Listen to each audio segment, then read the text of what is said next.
Hello, I hope you are all well. I will tell you true stories that actually happened, told by park rangers. Interact and subscribe, and thank you. The dark room was filled with the whirring sounds of hard drives and the pale blue glow of computer monitors. An occasional burst of static from one of the walkie-talkies at the charging station would break the silence between me and the other security guard, who was trying unsuccessfully to keep his eyes open. Doesn't anything interesting ever happen around here? I asked Peter, my new supervisor. I figured most of the rumors were bogus, but isn't anything about this place real? Skinwalkers? Glowing orbs. You gotta have a few stories at least. He had his feet up on the desk in the security office, and several dozen monitors showing different camera angles of the property were arranged before us. The billionaire who owned the ranch had spared no expense trying to capture the paranormal presences of Skinwalker Ranch on camera, but so far from what I understood, he had been completely unsuccessful. You watched one too many History Channel specials. Kid, he said, barely opening his eyes to look at me. I realized he was falling asleep. There's nothing here but a rich guy with too much cash and an army of underpaid acolytes like you and me busting our asses to document a whole lot of nothing. So what's with the body armor? And the tasers and all the safety equipment? I'm surprised they don't have us packing heat with all this stuff we have strapped to us. We looked like SWAT officers, which was completely ridiculous considering our job.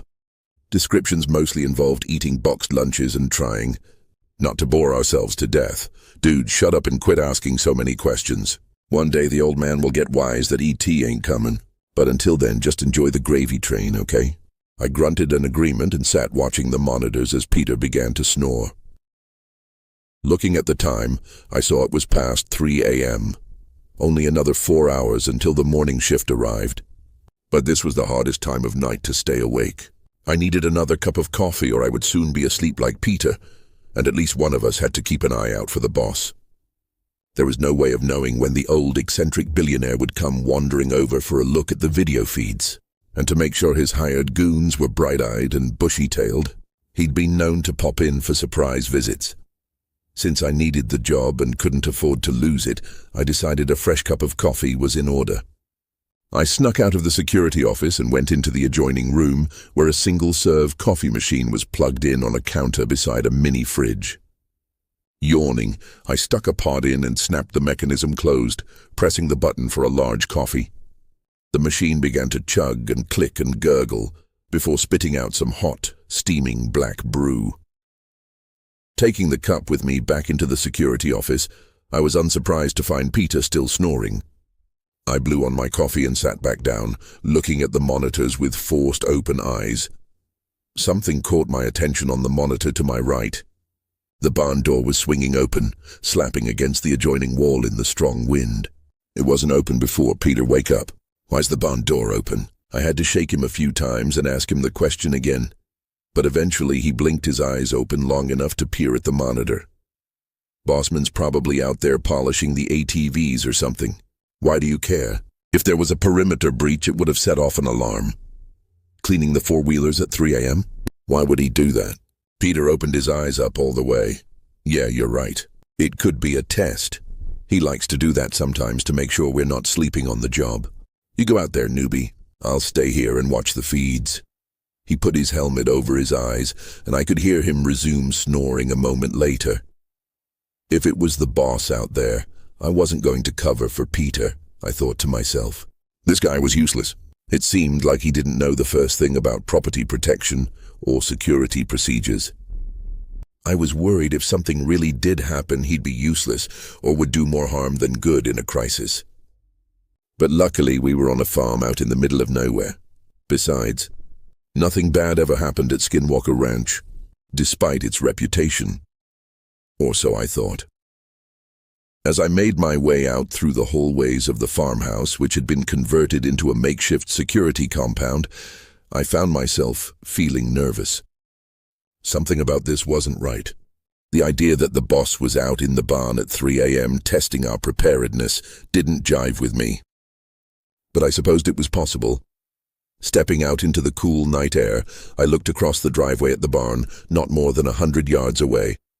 The noise of the untethered door banging against the wood could be heard loudly now, and sounded to my ears like an omen of evil. A fat orange moon hung low in the sky, its awful gravity pulling me towards the blood-red building. I found myself standing before the open door, the smell of hay wafting out from inside. Close the door and go back to the security office, I thought suddenly. Whatever you do, don't step foot inside that barn. It's cursed. It's evil. Stay out. A voice started murmuring from the shadows inside, as if in agreement. It sounded like a man, but their tones were hushed and quiet, difficult to understand. Who's in there? I called out, taking my flashlight from my belt and shining it into the barn. No one answered. And the mumbling, chanting voice continued. "Peter, come in," I said into the radio. But as soon as the words escaped my lips, the walkie-talkie made a painful, high-pitched squeal of feedback, then clicked loudly and was dead. "Hello?" I said again into the useless device. There was no response, and I had no way of knowing if he'd heard me or not. It's probably just the boss trying to catch us slacking off, I thought to myself, considering what Peter had said earlier. I would simply go inside and turn on the light. Then the rich owner would give me a pat on the back for my prompt action and response to the practice scenario. With that thought firmly in mind, I entered the barn, my heart pounding. My body knew what my mind had not yet realized, that I was in terrible danger. When I got inside the barn, the huge wooden door slammed shut behind me and I knew I was in trouble. The murmuring, chanting thing in the darkness continued its deliberate cadence as I turned and tried to get out, clawing at the door and trying desperately to pull it open. One of my fingernails broke off and began to bleed, but I didn't notice that until later, as the adrenaline was pumping through my veins. A moment later, the door itself disappeared. Its edges dissolved into the surrounding wood, and I backed away from it, terrified, looking up at where it had been a moment before. Such a thing was impossible, and yet it had just happened before my eyes. I was trapped. Spinning around, I saw the thing in the shadows, still chanting and now swaying back and forth. Its silhouette in the darkness reminded me of a shaman mixed with a wolfman, holding a wand or a scepter of some kind. The head of the scepter rattled and made awful, fleshy sounds like teeth being shook in a sack made of skin. I tried not to listen to the things the creature was saying, as the words felt like worms crawling through my ears and into my grey matter, invading my thoughts. It was like an itch that I couldn't scratch. Like a dozen black flies crawling on my brain where I couldn't get to them with my fingers, taking occasional bites and sampling the local cuisine inside my skull. "Get out of my head," I heard myself scream, but the wicked chanting continued. The language was ancient and unknowable, clutching my skull. That horrible, itching sensation of something worming its way into my mind continued. Undeterred by my protests, I looked around and saw other dark forms were in the barn with me. They looked like shadows at first, moving along the ground like dark puddles spreading outwards from a surrounding oil spill. But then the things began to take shape and rise up, shedding their two-dimensional forms and turning into humanoid beings with pitch-black features. The shadow creatures moved slowly and deliberately, their mouths yawning open as they approached me with curious faces. Their features were black holes within their dark forms. They reached out towards me as the chanting thing in the corner raised up its hands like a preacher in a demonic prayer service, its voice rising higher and higher in volume. Red painted, walls all around me began to drip and bleed, revealing ancient druidic symbols which were carved deep into the wood underneath. Suddenly the entire barn felt like a living thing, as if I was inside the belly of some great horrible beast which was inhaling and exhaling all around me. It was hot in the barn and humid, despite the chill of the night air outside. The temperature was rising quickly, causing sweat to pour from my brow, running into my eyes and making them sting with pain as the shadow creatures started to inspect me more closely. Each one took its turn, leaning in close, running its oily hands over me and judging me somehow. They made whispering noises back and forth, and a few took sample bites of me with shadowy mouths, leaving oddly non-bleeding wounds in my flesh. I cried out in pain each time, and it seemed like they were shushing me as they raised up their extremities to my face with every noise I made. For some reason, I found myself obliging. Finally, one of them seemed to settle on taking me for themselves, as the chatter between the shadow creatures stopped and it smiled broadly, looking pleased with itself. The creature resembled a black panther about to pounce as it leaned in towards me. It looked as if it was preparing to dive into my mouth to make a home inside my body permanently, when the huge wooden barn door, which had previously vanished, crashed in behind me. Glaring spotlights filled the space, and I looked around to see the shadow things were dispersing. The shaman creature in the corner, who had been chanting in wicked tones, made a circular motion with his wand, and a dark hole appeared in the wall, which he proceeded to exit through. It disappeared a second later, closing tightly behind him. Looking around, I saw the barn around me was no longer painted bright red. It was old and run down, dilapidated and out of use. The ceiling was broken and sagging, revealing stars through a gaping hole up above. "What the hell are you doing in here, kid?" One of the security guards was asking me. "You're not supposed to be in here. Nobody's allowed in this building. It's not safe, but Peter told me to go check it out. He was sleeping. I never told you to go in here." "I haven't even seen you since you disappeared earlier," said Peter, stepping out from behind the other guard. "You're lucky these guys came to check in here after hearing you screaming. This building is off limits. Can't you see it's ready to fall down any second? But I was with you just 10 minutes ago. You said, 'Don't put words in my mouth, kid, and don't make up stories.' I didn't tell you to do anything. I turned around and you were gone. I figured you went home, to be honest. Thought maybe this job wasn't for you." I stuttered, unsure what to say or how to respond to this. I was sure Peter had told me to go out to the barn to check it out. Was I remembering it wrong? Was I really that tired? Or had I been spending my shift with an imposter? How was I supposed to know what was true? "Looks like we might have a 278, said one of the guards nervously. "The Skinwalkers are back." "Don't talk about them," snapped the supervisor. "You know the rules. You talk about them and that's when they show up. Everybody get inside now. Buddy protocols. You need to go to the bathroom, take your buddy with you. You know the rules, Peter. We've got a code black." By the sounds of it, everyone drew their weapons, and I saw these other guards had guns with odd, futuristic attachments on the barrels, strange translucent white pieces that looked like oversized silencers. I hadn't seen any of these people when I arrived, for the first half of my training shift. It turned out they lived on the property and were paid handsomely to be on call to respond to any events as they occurred. "You guys gotta be kidding." "Skinwalkers, really?" my supervisor asked as we hustled inside. Peter looked unimpressed by all that was happening, and I realized that he didn't believe in anything supernatural. He was a die-hard skeptic of such things. "Guys, come on," he said dryly. "This is complete paranoia. The kid just had a panic attack or something. You don't really believe in this stuff, do you?" "Quiet!"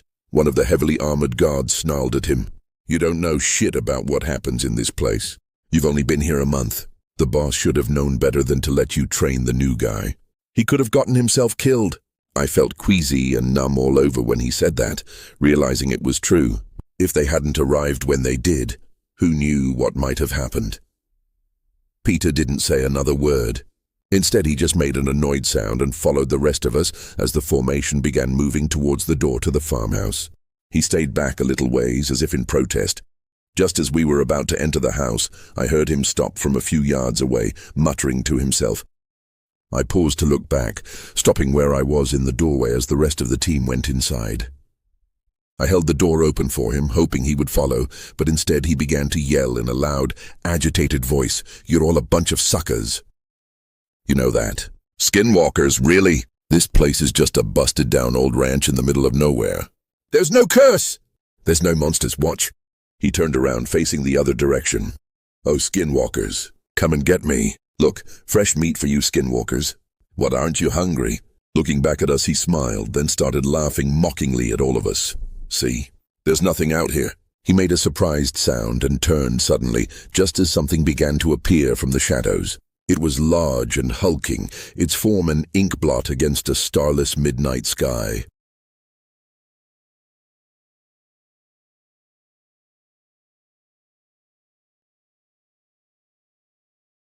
The sound it made was a deep growl like a territorial wolf, only much, much larger.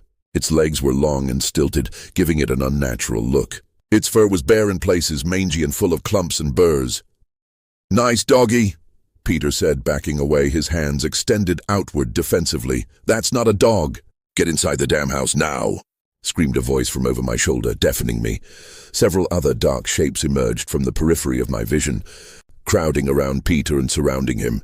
He began to run, but it was too late. They leapt at him, knocking him to the ground with a brutal impact. It looked like a highlight football tackle, his upper body being sent one direction, then his legs were slammed into from the opposite angle, causing his body to contort and bend in two different ways. When he landed, he looked unable to breathe or speak, and I wondered if the wind had been knocked out of him or if they'd broken his spine. I instinctively began to run towards him, thinking I could save him, but one of the nearby guards grabbed my arm and pulled me back. If not for that, I'd probably be dead. "Squad, firing positions," the guy in charge of the group yelled, and they all fell into formation. Meanwhile, the demon wolves were tearing Peter to pieces. One of them had its jaws around his face and was squeezing like a vice grip on his skull. The other one was shredding his torso with its teeth. "Ready. Aim, fire!" The group of pseudo-soldiers around me started unleashing semi-automatic rifle rounds into the hellhounds, each one tracing a green trajectory which streaked across the sky like tracer bullets. There was no immediate reaction from the beasts at first, and I thought they were making no impact. But then the dog-like creatures started snapping and wincing at the bullets as they were grazed by them. "Don't let up. Keep the pressure on." Instead of retreating, the shadow creatures snarled and began to stalk towards the group of us. The bullets were doing little to stop their advance, as if they were being sprayed with water pistols. It merely seemed to annoy them further. One leapt suddenly with lightning-quick speed, pouncing on a guard nearby. He screamed as the thing started shredding his Kevlar, cutting through the protective gear like warm butter with its claws. Peter was no longer moving or breathing, and the remaining guards were quickly losing their courage. "Fall back," the leader of them shouted, and I hustled inside, this time not even hesitating. We slammed the door shut and listened to the screams of the guards who didn't make it back inside. The creatures didn't kill them quickly, though. Those who were left alive died slowly, as the hellish wolves tortured them, making them scream for help in an attempt to draw us back outside to rescue them. After a while, I plugged my ears, unable to stand the sounds of their dying screams one moment longer. They didn't stop until the sun came up, and by then the creatures were gone. You'd think there would be some evidence, that one of the surveillance systems would have caught something, but the cameras showed nothing the next day. I saw the tapes myself. They showed nothing but a peaceful farm until about 3:30 a.m., when all of them went dead at the same exact instant. Authorities investigated the incident, and I gave a statement about what I'd seen. At least as accurate of a statement as I could, under the circumstances. The whole thing was written off as a wild animal attack, and once the dust settled, the whole team was let go, fired for our inaction during the event. Not that I ever wanted to go back there again anyways. I'll never forget what happened that day, and what the guard said about them showing up when you talk about them. So be careful if you hear this read aloud, because they just might have heard you speak their name, and they always show up when you talk about them. You just might not notice. My friends and I were very into spooky adventures. It was a hobby that originated in our high school years. We started playing with an Ouija board at some cemetery at night, and like addicts looking for a bigger high, we moved on to exploring abandoned buildings that were supposedly haunted. With the exception of a very unsettling atmosphere at most places, we were never in any real danger. That is until our last adventure. It had been some time since we had the chance to go on any adventure. Once we graduated from high school, some of us moved away for college, others started families, and others simply fell off the face of the earth. A while back I was contacted by my best friend in high school, and after catching up, he proposed a trip to a national park. Usually this sort of trip would actually be a nice outdoor experience with friends, but Mike had specifically picked the national park for a reason: the disproportionate number of people that go missing there a year. This tidbit of information immediately made me pause. We were all in a way adrenaline junkies, always looking for that next scare. The difference this time was that we weren't going to explore an abandoned building or play in a graveyard. We were going to visit a place where real people go missing and are never heard from again. Mike, being the silver-tongued devil as always, managed to convince me that we would be safe camping at the park and that a handful of our group had vast experience in the outdoors, even though I should have made the sane decision of hanging up the phone and going back to my daily mundane life. I was out on the road 2 days later and was meeting up with my friends at the park visitor center. The first thing I noticed was the immense beauty of the park. We had not even begun to explore the area, and it was already one of the most breathtaking places I'd ever laid eyes on. The second thing I noticed was the bulletin board next to the parking lot. It was overflowing with missing person posters. While we had begun to unload all our camping equipment, a park ranger came out of the visitor center's office. He looked tired, like he had not gotten a minute of sleep in the past week, but was trying hard to fake a friendly demeanor. "Hello, everyone. What brings you to our park?" he said in a tired voice. Mike engaged him in conversation. "We're just here for a camping weekend, sir." The park ranger looked saddened at the words coming out of Mike's mouth. "Yeah, it looks that way. Listen, you folk don't look like the misinformed kind, and I know you've seen our bulletin boards. People have a tendency to go missing in this park, and we are very short on staff, being I'm the only one on shift. If you insist on camping in this area, don't go too deep into the woods and stay on the paths. If you get lost out here, well, we don't have a good track record of finding nice folk like you." The park ranger didn't really stick around waiting for our reply. He went about his day, and we just went about ours. Our group, composed of 6 people, 3 men and 3 women, walked for a few miles looking for a good camping spot within the woods.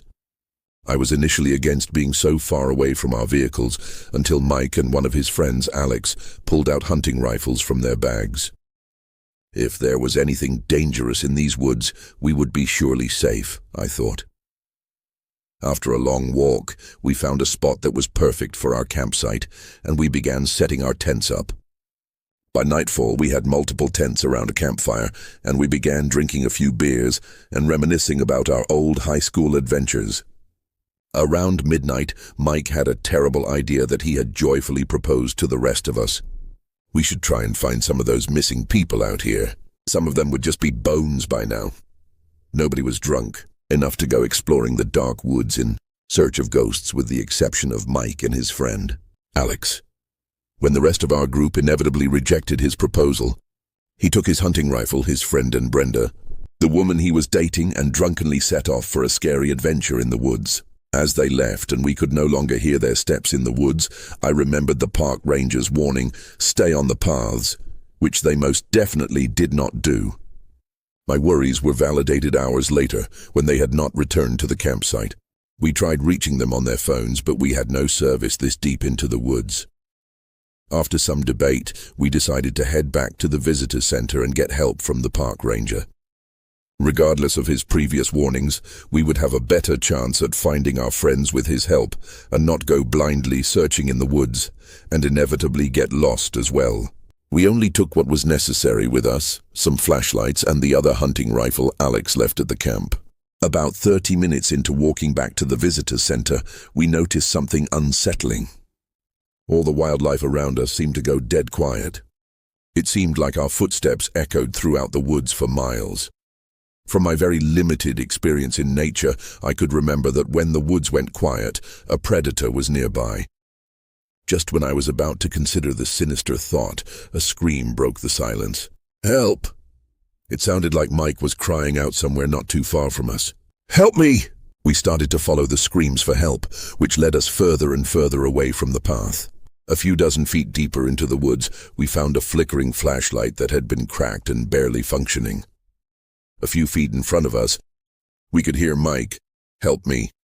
Mike sounded weaker this time, but something was off. His voice sounded wrong this time, like someone was trying to imitate how a human spoke and Mike's voice at the same time. "Mike, are you hurt, buddy?" I said, concerned, but not moving an inch forward until I got a reply. "Yes, come, help," Mike said, maybe 20 feet in front of us. He looked like he was on his knees. "Where are Alex and Brenda?" I asked while signaling Josh to ready the rifle he was carrying. Here, we found them. I pointed my flashlight towards Mike. His body was on his knees, his head was slumped forward, and his shirt was covered in dirt and bathed in blood. I knew that whatever was talking to us only a few feet in front of us was not Mike. He had been dead for hours. They were so damn tasty. The voice stopped trying to imitate Mike. Mike's head raised up to where we could see his lifeless eyes rolled to the back of his head. And somehow, his dislocated jaw was moving by itself, like some sort of demonic ventriloquist and dummy show. Something large and grotesque emerged from behind Mike's corpse. It had one of its inhuman hands lodged into the back of Mike's skull, using him as a puppet. It wasted no time to drop on all fours and rush towards us. Josh fired a shot at it and missed. Before our reflexes could kick in, it had crashed into us, throwing Amber and I in different directions, but making sure it got Josh first, as he was the biggest threat with a weapon. I landed a few feet from Amber, who had landed badly and broken her leg. I got her up, and we shuffled as fast as Amber could go, while the creature ripped chunks off Josh. We made it maybe 50 meters before we were knocked to the ground, and Amber was pulled away into the dark woods, screaming all the way. I got to my feet again and sprinted faster and further than I had ever gone before. I stopped hearing Amber's wails of pain and knew that thing would catch up to me in a matter of moments, no matter how fast the surge of adrenaline would make me run. I fell in the darkness, longer than I should. There must have been some sort of cliff I failed to see. I landed on something hard and soft at the same time. I couldn't see a thing after I dropped my flashlight. I could only smell the terrible, putrid stench of death all around me. I could hear dozens of flies buzzing around me, and it made me froze in terror. As my vision focused in the darkness, I could see the hundreds of bodies around me. I had fallen into a mass grave. None of the corpses were complete from what I could tell, and some of them I recognized.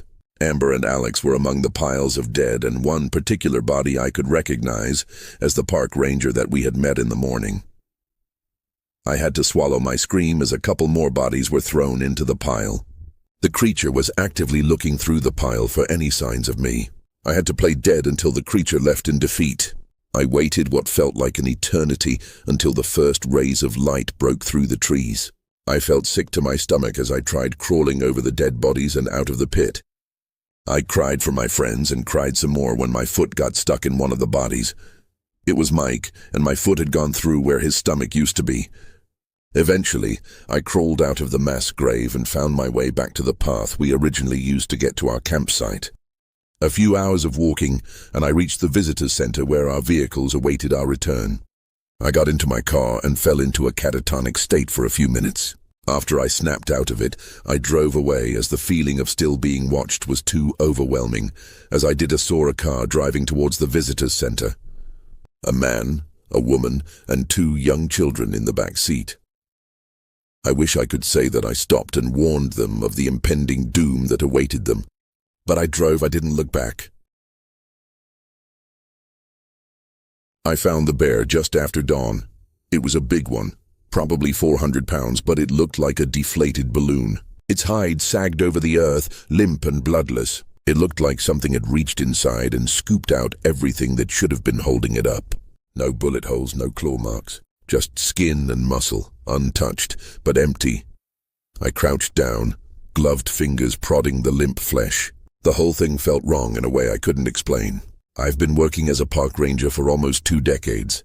That means I've seen everything from drunk teenagers to people out looking to make a few extra bucks hunting out of season. But this wasn't poaching. I grabbed my radio. This is Ranger Powell, reporting a carcass on the north end of Crooked Pines. I've got a bear, adult male, no external wounds, but I swallowed. It's been deboned, completely. Static hissed, followed by the scratchy voice of Ranger Gibson. Repeat that last part, Powell. I said it's been deboned. A long pause. Copy that. Sit tight. I'll run it up the chain. I didn't sit tight. No way I was sticking around with an inside-out bear. I snapped a few pictures, sent them to my supervisor, and marked the GPS coordinates before heading back toward base camp. Crooked Pines was deep country. Real old, real quiet, the kind of place where sound didn't carry right. This was my 3rd season patrolling these woods. I used to be stationed further south toward Erin Creek. I'd seen weird shit before since coming to Crooked Pines. A deer stripped of its flesh but left standing upright. Trees with fresh gaping wounds that leaked thick, clotted sap. Once I found a pile of elk teeth, all stacked neat in the middle of the trail like some kind of offering. But this, God Almighty, this was something else. I kept walking along the now familiar path, boots crunching through dry needles, my breath puffing in the crisp autumn air.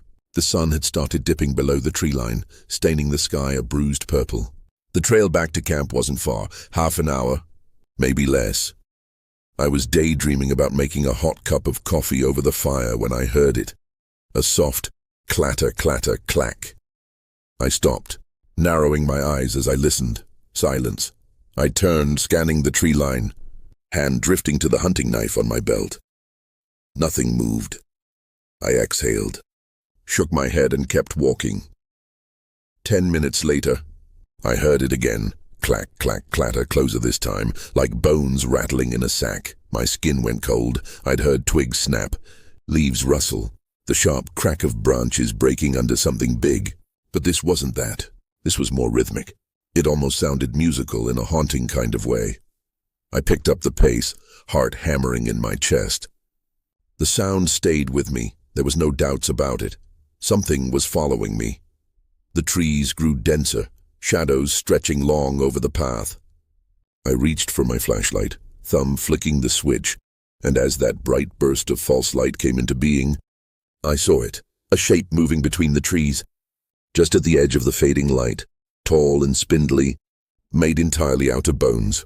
I couldn't tell how many. Dozens, hundreds. The off-white marrow was twisting, shifting, clicking and clacking together like some grotesque puzzle. A human ribcage formed its chest. An elk's skull perched where a head should be. A bear's massive spine curved along its back, vertebrae flexing with each step.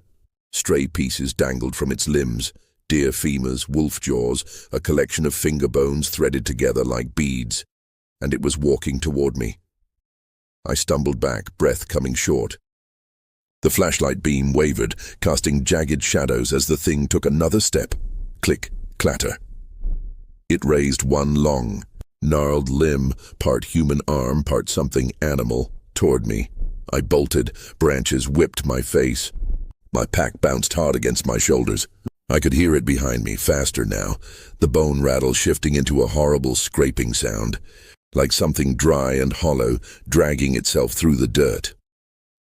The base camp's solar-powered dusk-to-dawn lights were close. I could see them flickering between the trees as the dark creeped in around me. Then, crack, pain, white hot and searing, lacing straight up my left arm. I screamed, tumbling forward onto my knees, my fucking hand. It was empty, the skin still there. The muscle, the tendons. There was no blood, no wound, but the bones were gone. My fingers curled inward like deflated balloons, limp and useless. I could feel the absence. A terrible, gnawing emptiness that went all the way down to my wrist. I turned, gasping, and saw the thing crouched low just feet away. My bones, my own fucking bones, dangled from its outstretched hand, the metacarpals still threaded together in a ghostly echo of my grip. It tilted its elk skull, as if considering me. Then it took my bones and placed them into its own arm, almost reverent, like a thief slotting stolen treasure into place. After that, I don't know what happened, honestly. I don't remember getting to camp. I don't remember getting into my tent. But I do remember the sound outside, a slow, deliberate clatter-clack, bones settling into bones, building something new. That happened a month ago now. The doctors can't explain it. The missing bones, I mean. I told them that I just woke up that way. Didn't think they would believe the rest of my story. Crooked Pines is a big place. It's a weird place. If you go there, hiking, camping, working, you should know that ahead of time. You should know you might end up losing something more important than just the bones in your hand. It was either joining a gym or taking up hiking. I wish I'd joined a gym after my breakup with Carl, and after a much-needed period of shameless self-pity and wallowing. I knew that I needed to do something positive, get active again and feel good about myself. I decided on hiking for a couple of reasons. I had never been an outdoorsy type, and I wanted to prove to myself that I could challenge myself. I had gotten so comfortable, too comfortable, I suppose, in my relationship. It was time to get out of my comfort zone. Plus, I liked the idea of the solitude hiking would bring me. I needed time to think and reflect. Well, let's just say I didn't get that part right, but I definitely found myself out of my comfort zone. Way out of my comfort zone, after spending far too much on a pair of hiking boots, a day pack and some other hiking gear, none of which would come in useful, as you'll see. I chose a trail about a 45-minute drive away from where I lived. I arrived early at the trailhead. The air was crisp and fresh, renewing even. I went inside the small ranger station to sign in. Greeting me were two men. An older one with bushy gray eyebrows and gray hair in a ponytail, and a younger one, probably closer to my own early 30s age, with dark, slicked back hair. "Good morning," said Ponytail cheerily. "Lovely morning for a hike." I'd have to take his word for it, since this was my very first time hiking, but I smiled back cheerfully as he handed me a pen to sign the visitor's register. Ponytail explained a couple of rules to me. Stay on the designated path, leave and take nothing, and then he said something that made me pause. "Now we've been having a bit of a problem with a vagrant in the park. A woman. She's been hassling a few of the hikers. We don't know." He was cut off from the sound of a phone ringing in a room to the back of the reception area. He held up a finger to signal he'd be right back. This entire time, Slick had been sitting behind the counter on stool, watching me with an expression I couldn't quite read. He hadn't said a word until Ponytail left. "Listen here," he said quietly. "That's no woman in the park. He knows it," he said, pointing at Ponytail on the call in the other room, "and I know it. What I am about to say might make you turn around and head straight for your car. But if it doesn't, and you still want to do the trail, then you've got to be careful." He kept his voice low, seemingly to keep Ponytail from overhearing him. "If you see her, or it, or whatever, it'll be in a tree. She's always in the trees. She'll try talking to you. Don't engage. Try not to even look up if you hear a voice coming from the trees, but if you can't help it, whatever you do, don't talk back to it. Just pretend it's not there and walk back to the trailhead and get in your car and drive away. If you see her a second time, then run.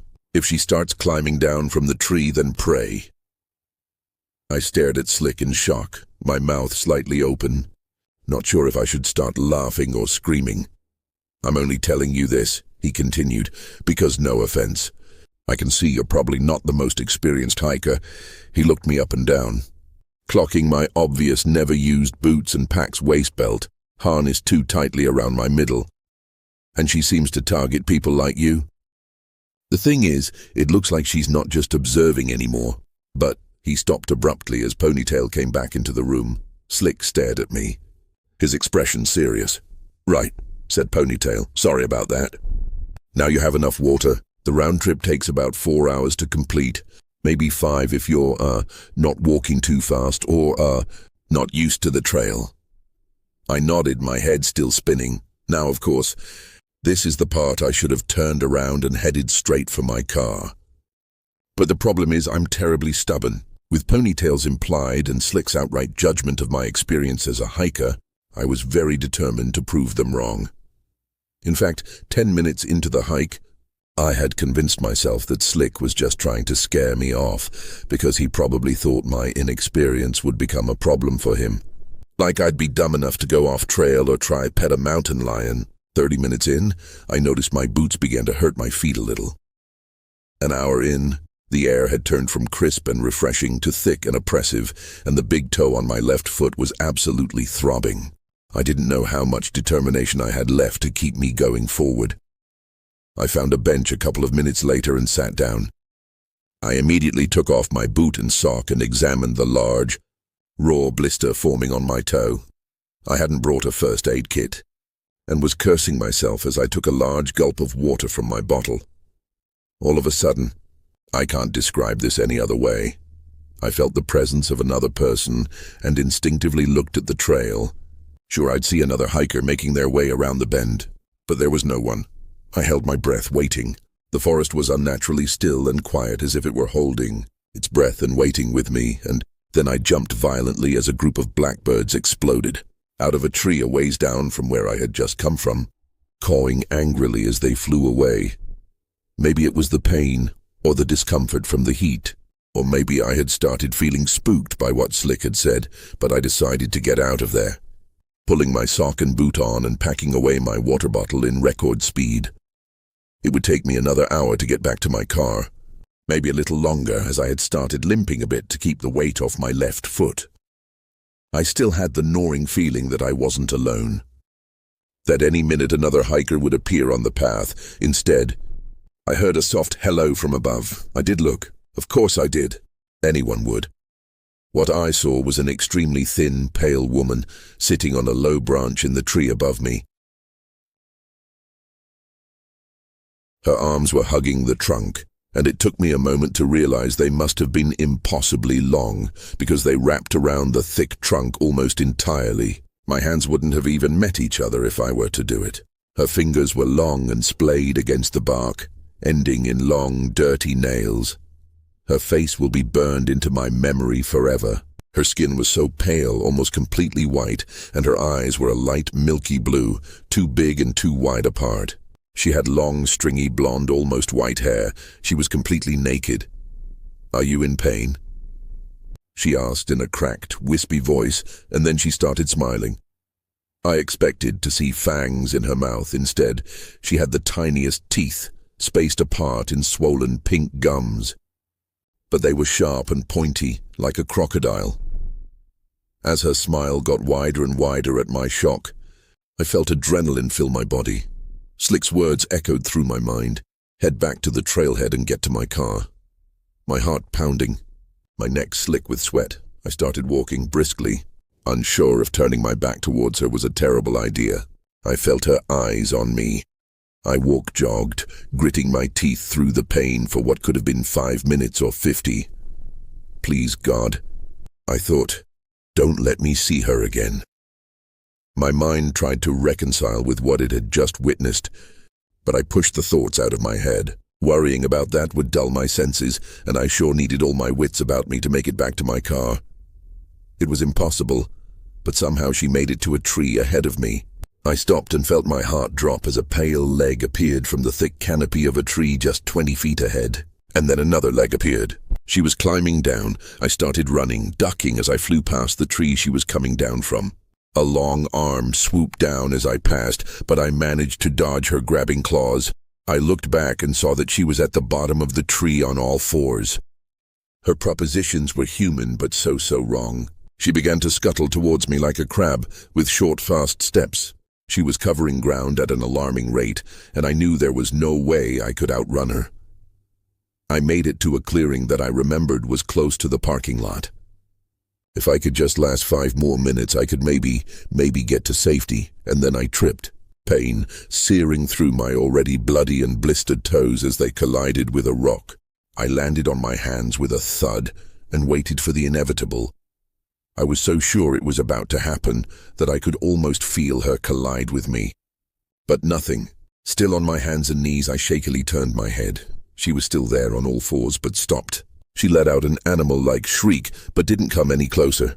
It took me a while to register. She wouldn't come into the clearing. She was staying in the shade of the trees, prowling, looking for a way to get to me. The sunlight seemed to be what had saved me. A million thoughts played out in my mind. I could stay in the clearing until someone else came along.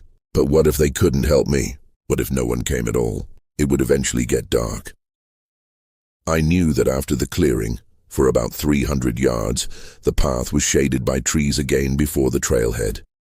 Could I make it if I sprinted? With stomach-churning dread, I knew I would have to try.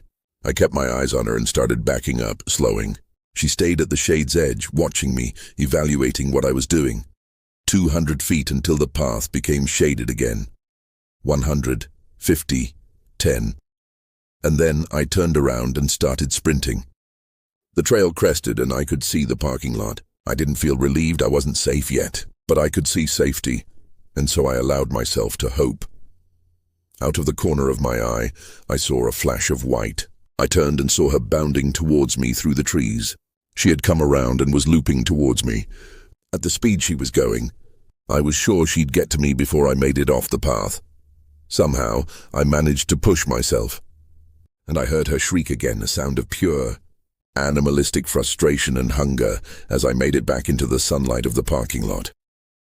I flew past the ranger station and fumbled with my keys. My hands were shaking so badly I nearly dropped them. I managed to unlock my car and get in, locking it again. I started the engine and put it into reverse. Swinging out of my parking bay without even looking, Slick came running out of the station, a look of shock and suspicion on his face. I rolled down my window a fraction and yelled at him to go back inside and lock the doors. He hesitated for only a second and then hurried back inside, closing the door behind him. I didn't stop trembling for the entire 45 minutes it took me to get home. I don't know what she was. I don't know what she wanted or what she was going to do to me if she had caught me. What I do know, though, is that after that one and only hike, I've never felt safe again, and I have never shaken off the feeling of being watched. I keep my lights on at home all the time. I avoid the shade, my shadow now a thing of safety and comfort,